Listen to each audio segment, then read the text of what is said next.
ഉമ്മൻചാണ്ടിയുടെ കാലത്തൊക്കെ അതിനകത്ത് അങ്ങേ കുറിച്ചൊരു പരാമർശമുണ്ട്. അതായത് ഹൈക്കമാൻഡ് തീരുമാനിച്ചത് ഭൂരിപക്ഷം രമേശ് ചെന്നിത്തലയ്ക്കായിരുന്നു, അത് അട്ടിമറിച്ചാണ് അങ്ങേ ഹൈക്കമാൻഡ് തീരുമാനിച്ചത്. അത് അങ്ങനെ ശ്രദ്ധയപ്പെട്ടിട്ടുണ്ടോ? ഇല്ലെന്നേ, അങ്ങനെ ഇല്ല, ഞാൻ കണ്ടിട്ടില്ല. ഞാൻ ഉണ്ടെങ്കിൽ ആയിക്കോട്ടെ, അല്ല ഉണ്ടെങ്കിൽ ആയിക്കോട്ടെ, അത് അങ്ങനെ ഒരു അഭിപ്രായം അല്ലെന്നേ. ഞാനത് കണ്ടിട്ടില്ല. അങ്ങനെ ഉണ്ടെങ്കിൽ ആയിക്കോട്ടെ, ശരിയായിരിക്കും. അല്ല, അത് അവരുടെ അഭിപ്രായം പറഞ്ഞായിരിക്കും. സണ്ണിക്കുട്ടിയുടെ അഭിപ്രായമായിരിക്കും പറഞ്ഞത്. സണ്ണിക്കുട്ടി അഭിപ്രായത്തിന്റെ അഭിപ്രായം പറഞ്ഞാൽ എനിക്കെന്താ കുഴപ്പം? അല്ല നിർബൻ അങ്ങനെയൊക്കെ ഒരുപാട് പേര് പറയുന്നുണ്ടെന്ന്.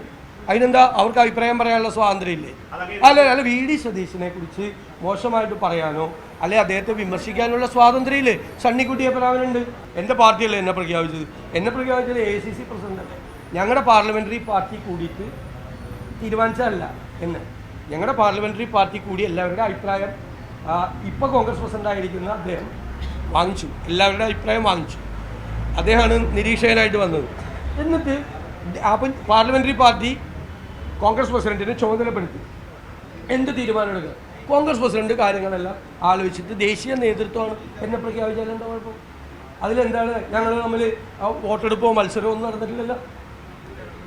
പാർലമെന്ററി പാർട്ടിയുടെ റെസൊല്യൂഷനാണ് കൂടിയിട്ട് കോൺഗ്രസ് പ്രസിഡന്റിനെ ചുമതലപ്പെടുത്തി, ഓതറൈസ് ചെയ്തു.